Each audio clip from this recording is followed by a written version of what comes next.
ತಗೋ ಇವನು ಒಗ್ದಾಕು. ಹಾಗೆ ಕಿಟಕಿ ಬಾಗ್ಲು ಎಲ್ಲ ಸ್ವಚ್ಛವಾಗಿ ಒರೆಸ್ಬಿಡು.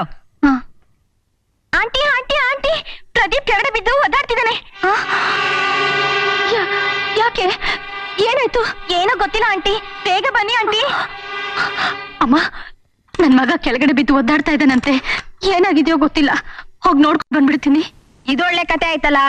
ದಿನ ಒಂದ್ ನೆಪ ಹೇಳಿ ಕೆಲ್ಸಕ್ ಬರೋ ಬದ್ಲು ಮನೇಲೆ ಇದ್ದು ನಿನ್ ಮಗನ ಯೋಗಕ್ಷೇಮ ನೋಡ್ಕೊಳತ್ತಾನೆ. ಹೋಗೋಗ್ ಕೆಲ್ಸ ನೋಡೋಗು.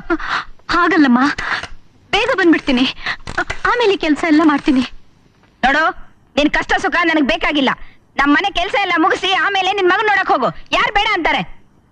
ಅಮ್ಮ, ಏನ್ ಮುಖ ನೋಡ್ತಾ ನಿಂತಿದ್ಯಾ? ಹೋಗೋಗ್ ಒಳಗಡೆ.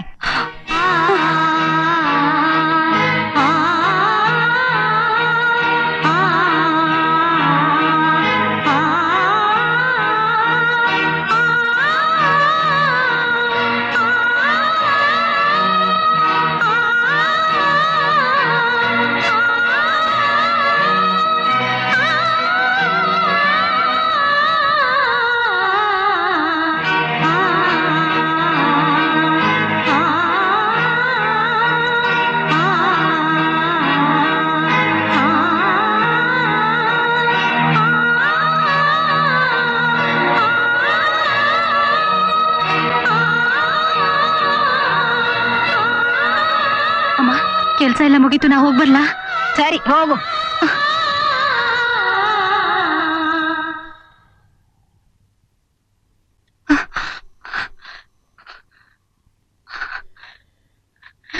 ರೀ ಕಮಲಮ್ಮ ಅವರೇ, ನನ್ ಮಗು ಇಲ್ಲಿ? ರಾಮಕ್ಕ ಆಸ್ಪತ್ರೆ ತಗೊಂಡೋದ್ಲು.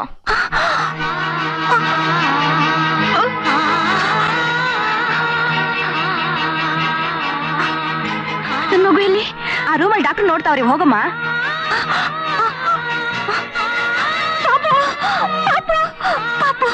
ಡಾಕ್ಟ್ರೆ, ಏನಾಯ್ತು ನನ್ ಮಗುಗೆ? ಈ ಮಗು ತಾಯಿ ನೀವೇನಾ? ಹೌದು. ಬೆಳಗಾದ್ರೆ ಕೂಲಿ ಮಾಡ್ಕೊಂಡು ಜೀವನ ನಡೆಸೋ ನಾನು ಅಷ್ಟೊಂದು ಹಣ ಎಲ್ಲಿಂದ ತರ್ಲಿ? ಡಾಕ್ಟ್ರೆ, ನೀವ್ ಹೇಗಾದ್ರೂ ಮಾಡಿ ನನ್ ಮಗು ಪ್ರಾಣ ಉಳಿಸಿ. ನಾನ್ ಸಾಯೋವರೆಗೂ ನಿಮ್ ಮನೇಲಿ ಕಸ ಮುಸ್ರೆ ಮಾಡ್ಕೊಂಡು ಇರ್ತೇನೆ. ಅದೆಲ್ಲ ಆಗಲ್ಲಮ್ಮ, ಮಗು ನಾ ಬೇರೆ ಆಸ್ಪತ್ರೆ ಕರ್ಕೊಂಡೋಗಿ. ಡಾಕ್ಟ್ರೆ, ದಯವಿಟ್ಟು ಇಲ್ಲ ಅನ್ಬೇಡಿ. ನನ್ನ ನಿಮ್ ಮಗಳು ಅಂತ ತಿಳ್ಕೊಳ್ಳಿ. ನಿಮ್ ಕೈ ಮುಗಿದು ಬೇಡ್ಕೊತೀನಿ ಡಾಕ್ಟ್ರೆ. ಇನ್ನಂತವ್ರು ಬಹಳ ಜನ. ಮೊದ್ಲು ಆಸ್ಪತ್ರೆಯಿಂದ ಆಚೆಗೆ ಹೋಗಮ್ಮ. ಸಿಸ್ಟರ್, ಆಚೆ ಕಳಿಸಿ.